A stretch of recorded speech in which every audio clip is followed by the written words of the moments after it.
Flash Season 4, Episode 2, Mixed Signals. Of course, this episode takes place after the premiere for this season, and things are starting to get back to normal for everybody. Of course, Barry is back as part of the team. He has a new suit. This suit happens to have way more tech than his previous iteration, so that comes into play. Fortunately, only at the end of the episode. The way they did the trailer, they made it seem like that was going to be like the crux of the episode was the suit going crazy. And I was like, man, I hope that's not the point of the episode. And they kind of did that with the next episode's trailer as well. They were doing like comedic stuff, and then the episodes were probably going to be more serious. I hope so, and they were this time, so I just assume they will be next time as well. But going into this, and it was like, all right, they're the team's getting back into the groove. We have our little mystery with Caitlin. We have our little mystery with our new villain, the Thinker, who I realized in this episode sounds like the Master Control Program from Tron. That's to get super nerdy. But this was a cool episode. It was okay. It was definitely like right at the baseline of cool.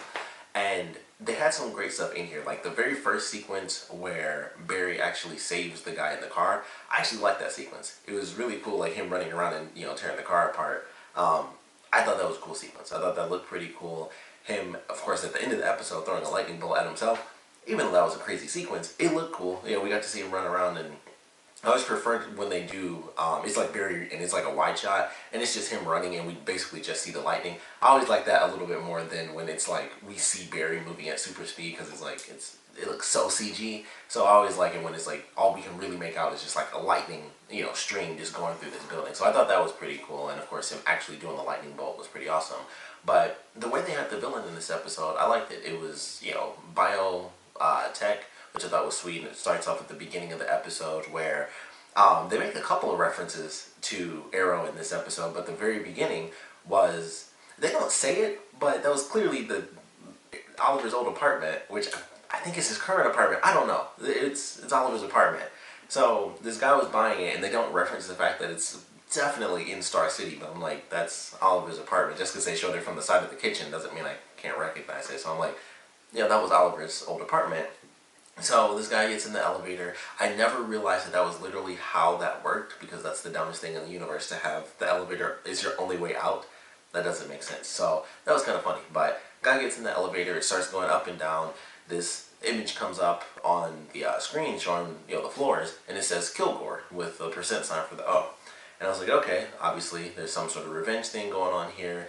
The guy freaks out. He knows what it's about. Gets slammed up and down, and eventually elevator drops. He's dead. He's apparently like splattered all over the thing, because when Cisco comes in, which was a great scene, he was like, check out the badge, it's official, and he sees it like freaks him out. So this guy gets killed off. Barry goes in, and they kind of do their thing. It's like, all right, this was definitely a virus. It was hacked, and then of course it ends up happening again with the car. It's like, all right, this is the same sort of hack, but something about it is very different. They couldn't figure out exactly what the deal was, and then they find out that it's actually, of course, a metahuman, so it's a bioorganic virus.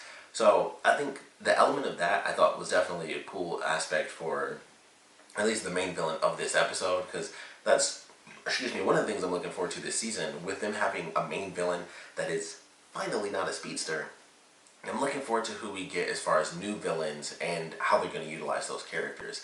And with the revelation at the end of the episode that he was in Silicon Valley when everything went down, but somehow he has metahuman powers, naturally he leaves the mystery wide open. It's like, I'm not the only one, but we don't get any clues outside of that. We just know that somehow there are 12 metahumans, and the Thinker is trying to get all of them in a certain position. I would assume that it's all prison, but who knows what this overarching plan is for this season. But I thought that was a really cool element. I was like, all right, this seems like something that could change the show up for the better. Even though it's technically just, they're just characters that have, metahuman powers again, and it's kind of what they've done. I think each character is probably going to have an ability tied to their life. Considering this guy has, of course, tech-based powers, it was like, okay, if he's familiar with technology, give him a bioorganic virus ability. It just makes the most sense. It would be like, boom, he has that power. He'd be able to instantly control that ability. It's not like, Barry and Wally, when they got, their speedster powers, they had to learn. It was just like, poof, people just have powers, and you just learn as you go. This would be like, you already know how to do so much, technologically speaking.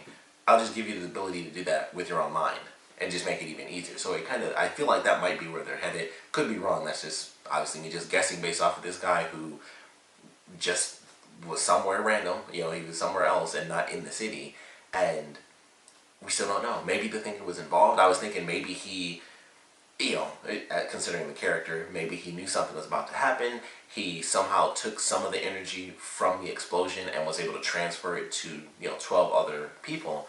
Or maybe it's just something else. Like maybe there's another mystery, to be there, and somehow the main villain is in no way, shape, or form even involved. So I am curious how that's going to ultimately play out. And that was probably, admittedly, that was probably my favorite part. Was honestly just the ending of this episode, where we find out that he was in Silicon Valley. Because they probably mentioned that, and I totally missed it. But when Barry asked him, I was like, oh, I didn't realize that he wasn't in the town. Like they mentioned the fact that they did that in Silicon Valley, but I didn't know that he'd done that during the explosion. So when they were talking about all that, I was like, I must have missed that, because that's a bit of a reveal for me at the very end of the episode. So that was cool. And then of course the Thinker and him saying like, all right, this guy's in, or his assistant being like, he's in place. So what about the rest of them? And like, what do we do now? And he says we find the rest of them. So that's what makes me think that he had nothing to do with giving them their powers, but maybe something happened. Somebody, I don't know. I don't think anyone could have betrayed him, because that's like the point, is he's supposed to be the super calculating genius. So it's hard to say. Like there's a lot of ideas up in the air, and maybe there would be a secondary villain, halfway into the season. It's like, this is who created these other metahumans. Maybe it's just someone that got, metahuman powers while they were in the city, and then they left, and they just happened to meet other people. It's like, okay, this person, them being the mysterious villain at this point, they decided to just give random people abilities because they knew it would cause chaos. So a lot of elements kind of up in the air. If they have to look for these other people, I would assume that means the Thinker wasn't involved with them getting their powers. So there's a lot of mystery to it, and like how these people got metahuman abilities, and clearly they aren't temporary. It's like definitely a permanent thing. So there's a lot to it. I'm definitely looking forward to how in the world that's going to end up playing out. But this episode, in general, like I mentioned, I thought it was like right at the baseline of just cool. Like cool being, it's okay. Had some cool moments as far as the action elements.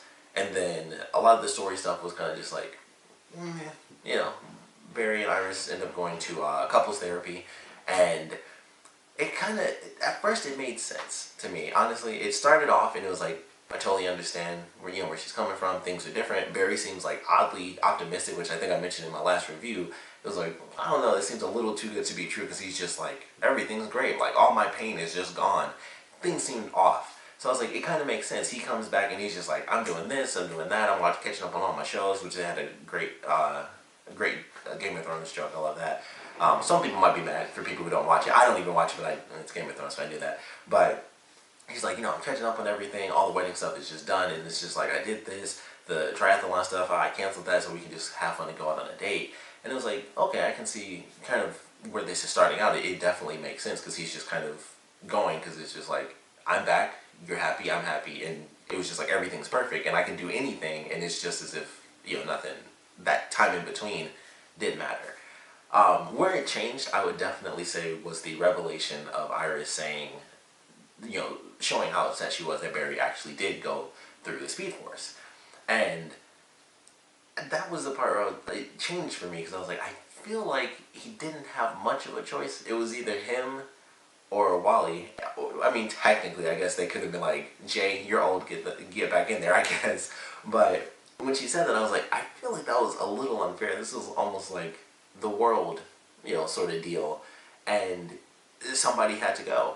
It had to be that way. And technically, Barry was the one who was supposed to be in there to begin with. And, that's just how crazy things ended up playing out. It was just a lot of madness. So I was like, okay, I can understand her obviously being upset about it, but it was like, I felt like she was blaming him for leaving. And they do have an explanation where he says, like, if I actually asked you and you said don't go, I probably wouldn't have gone, because, it's you. And thusly the world basically would have ended anyway. But I was like, considering that situation, it was everyone. It wasn't just like, oh, the city will be messed up. This was like red lightning storms, and like the planet was going to be like torn apart and all this madness. If the Speed Force doesn't get what it wants, it's going to be bad. It's going to be horrific. And I was just like, man, I felt like she was kind of blaming, like sticking to almost a selfish point with just being her. And then as it continued, it was like, going into, some of the issues of him not talking to her. It was like, that was some of the stuff that made sense, doing the wedding stuff. And the things that she had to go through about lying to people for, months and months at a time, saying like, oh, he's just here, or, whatever the case may be. But it was just interesting. I was like, I don't know. I felt like that was where it kind of switched. And it was like, she mentioned, like, once I accept the ring, it's not just you anymore, it's us. And it's not just you that's the Flash, it's, we are now. And I just thought it was interesting. I was like, okay, some of that stuff still makes sense, but the part about him leaving was the part where I was like, I just don't feel like that's a valid thing because it was the end of the world type stuff. If it was just, oh, I'll be gone for a little bit, no one would have been hurt either way, and he could have just stayed. That would be one thing, but this is like the end of the world type stuff, and the Speed Force really wanted Barry. Like, there had to be someone else, and basically he was the only one left because Jay already went through it, Wally went through it, and that's why Jay went through it, because he went to save him. And so it's kind of like Barry's turn anyway. Otherwise, he's just the dude who's like, nah, and everybody else suffers. So it was just interesting. I was like, I feel like she's kind of blaming him for something that ultimately wasn't under his control, but naturally with him technically being the main villain, it was all his fault, and stuff. Flashpoint, so that was him. But yeah, I was like, alright, I guess that's interesting. And then the other story in this episode was Cisco and Gypsy, which was definitely funny. I like that story more than the main story, I guess, just because it was comedic. But Cisco was supposed to have this date with Gypsy, and the mission kept, kind of getting in the way, and he didn't realize when he had to cancel that Gypsy was super upset. And we find out that the reason it was so important that they actually had that date that day was because of 111 Day, which is, I would have to assume, it's basically just their Valentine's Day. So it was like, it's when you spend the day with the person you care about the most. And so they're definitely kicking up their relationship, because I was surprised, honestly, when she showed up, and it was like, okay, they're going out on a date. And then it's like, no, this is very serious. Like, and it has been months. I wasn't thinking about the time skip when I was watching the episode, but I'm like, I'm sure she's been there, within the 6 months or so that he'd been gone. I'm sure they actually did, hang out quite a bit. So, it definitely made sense that their relationship would actually be way more important at this point.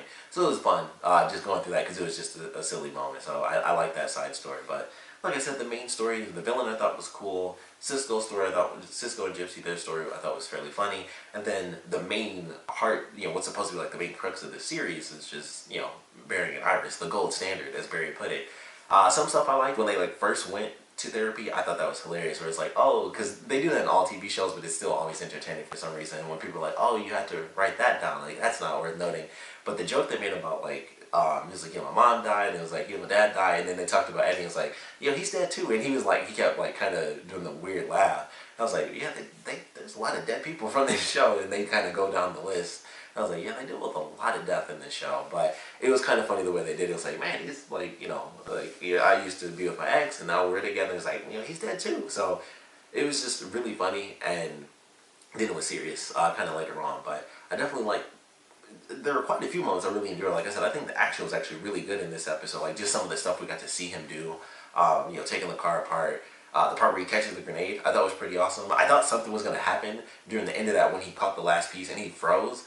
I thought something happened there, and I couldn't understand, like, why is he freezing? And then he went back, and it was nothing. I was like, I'm still confused as to why he froze, because it was like he caught it, and he realized something was wrong, and then he just put the pieces in the trash, and everything was good. I was like, that felt weird. It seemed like they lingered on that final piece that he caught for a super long time. I was like, that was weird. I thought something bad was happening, or something was wrong with his powers, or something random, and it was kind of going to pick up from, him just having this perfect emergence, from the Speed Force, but it was nothing. It was just like he caught it, and they held it for way too long, and then he just put it in the trash, and I was like, oh, okay. It was a weird scene, but I love that part where, picking up the grenade pieces. Like I said, all the action sequences I thought were good. We got to see him use basically repulsor rays from, an Iron Man suit when he hits Wally when the guy takes over. Wally is continuously shown as, the idiot Flash. I told my girlfriend this. Somebody's got to look stupid. Whenever Barry and Wally work together, one of them has to be knocked out. And it's not going to be Barry, because he's the main character. So, of course, Wally was standing there. It was like, oh man, Barry's suit is being controlled. And he was just looking like this, like he was freaking out. All he had to do was pick up the antivirus and hit the dude in the chest. Would have been over in 2 seconds, but they always do it where Wally's just dumb. I mean, sometimes that happens with Barry too, where it's he should have been able to dodge that. They did it in the premiere where I mentioned when they went through the portal, when they caught the teleporter woman, and she pulled the guns on him. Wally should have been up in half a second, just boom, no guns. And I mean, I even mentioned she could have still teleported out of there, so I was dumb on her side too. But he was just standing there looking as Barry's suit was getting controlled, and then Barry's suit, as the lenses come down, the whole piece comes out, and he's like, run, and while he's just staring right at him, it's like, and he just gets blasted, and then he's of course knocked out for the entire fight. And once Barry is able to do it, and he hits him with the antivirus, that's when Wally wakes up, and it's like, oh man, let me lean up against these boxes, and everything's over. And I was like, at some point, it's like it's almost like they just should have never given them powers. It's like one of them always has to look dumb, like one of them has to be inferior, because they never do enough villains all at one time. They could do it, but they never do. It's always like, this could have been over 2 seconds ago. There's 2 of them. And it just always has to play. It always feels worse in this show. Like, they do that in pretty much any show, where there's always like, this person could have done that in that split second, or that more than split second. They could have done it. And in this show, it's like, the split second for them could be a super long time, because they have super speed. And it's just nuts. It's just super crazy, honestly. But all in all, it was a good episode, or it was a cool episode. There were some good moments in it. That's why I'm thinking about those. Like, I like those good moments, but all in all, it's okay. Looking forward to the next one, of course. We'd love to know what you guys thought about this one, so please comment below. Let me know your favorite parts about it, your least favorite parts about it. And I definitely want to know what you guys think the plan is of the Thinker, now that we know that there are metahumans who didn't get caught in the explosion. How did they come about? So theories on them, theories on the Thinker, and what he's got planned. And of course, what you guys thought about this episode in general. So please comment below, let me know, and thanks for watching.